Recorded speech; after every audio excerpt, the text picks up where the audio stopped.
Hey YouTube, it's Jamie, smoking in my car. I think this is going to be my 26th video. Oh, did you see that? I had my Peterson Aran 6 straight billiard with a wind cap on it because I had started this bowl earlier and just didn't want it to dump out, so I carry a wind cap not only for wind but also to just keep a cap on the bowl. Comes in handy. Plus I think it looks cool, those wind caps. So I'm smoking My Mixture 965. Which is a favorite of mine, and I'm smoking the last of what I had in this tin for some months now. I've just been chipping away at it, trying a lot of different stuff, but chipping away at this My Mixture 965 Peterson. But like I was saying the other day,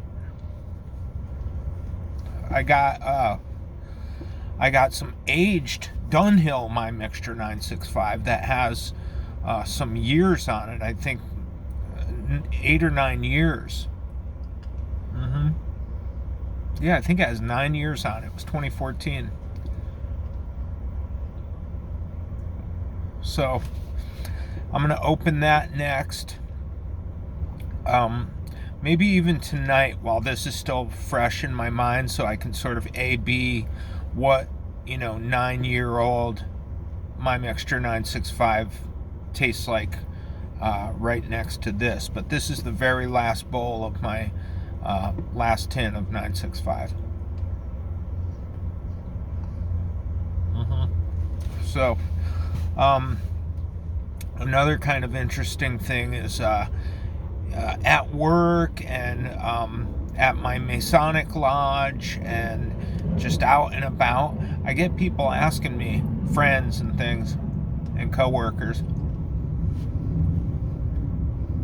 asking me about pipe smoking. And of course I sing the praises of the hobby. It's just fantastic. One analogy I use, maybe I like musical analogies. I sometimes say that music is to your ears as pipe tobaccos are to your mouth. You use your ears to appreciate the subtleties and the artistry of music, just as you use your mouth and nose and your olfactory system, your taste and olfactory system, to appreciate the artistry and subtlety of, and the nuances and subtleties of pipe tobacco blends. But it involves more than just the taste and olfactory systems, right? Because pipes need to look cool. Like, you need to be aesthetically sort of attracted to it.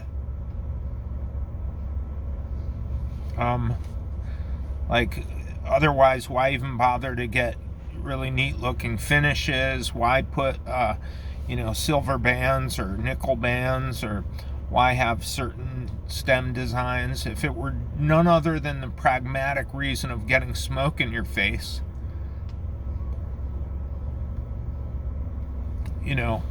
Pipes would look a lot more sort of utilitarian without being so ornate or even any sort of concern for aesthetics. But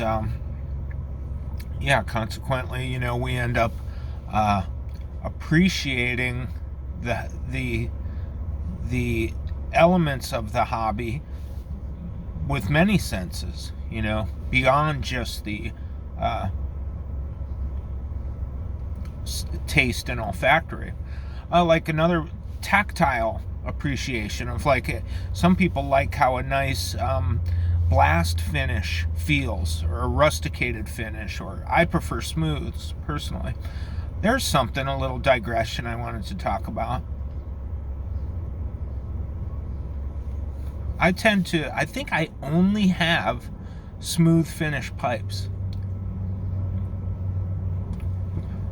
Now, I like the way that they look, so that's one factor in my decision to go with smooth pipes. But another one is, I read an article someplace about how sometimes if there's an imperfect piece of briar, they will gouge that out and do a rusticated finish on the pipe. You know, a pipe that might otherwise be a smooth pipe at the factory,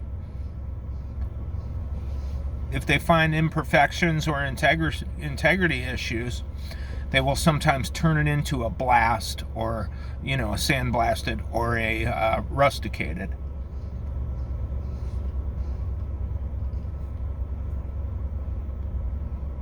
One example of that is on Dr. Graybo pipes. You ever have or see a Dr. Graybo pipe with a little leaf on it? And you might think something like, oh, that's cute. You know, somebody took the time and effort to engrave this little leaf on the pipe as a, you know, design choice, as an intentional design choice. But it's my understanding that that is not the case.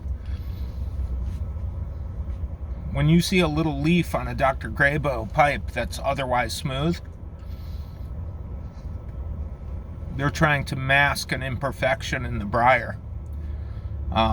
They found some sort of, you know, I don't know, integrity issue in the briar, so they literally etch, or engrave rather, a leaf on there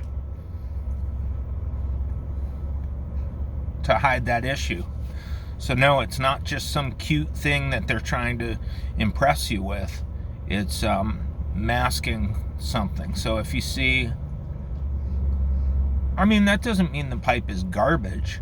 It just means it has like either an aesthetic or some other kind of aesthetic or compositional kind of integrity issue. The composition of the briar is there's an issue there. Can't find my words. So yeah, so consequently I go with a lot of smooth pipes because you can pretty much regularly or readily see that you know, everything is whole and there are no obvious kind of imperfections. The reason why I was saying earlier, people asking me about smoking a pipe, is because today at lunch I'm bringing 2 co-workers to my brick and mortar tobacconist up the street here by my house. And I'm gonna, you know, help them pick out a pipe and, you know, get them set off on the right foot so it's an enjoyable experience. They just came to me, you know. I'm not out there singing the gospel of pipe smoking, but they came to me and asked, so I gave them an accurate report from my perspective, and now they're interested. So this will be the probably 5th and 6th people that I've brought to this brick and mortar tobacconist. At some point, that cat kind of owes me something. I mean, I'm not gonna actually bring that up. I've got better manners than that, but I would think that he would be like, you know what, Jamie, you brought 5 or 6 people here. Go pick yourself out a pipe.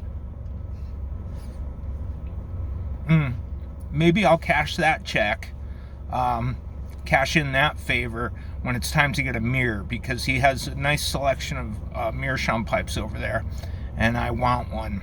And maybe at that point I'll be like, hey, can we figure in, you know, me having brought all these guys here to buy pipes and tobacco? Alright, you guys have a great day. Bye.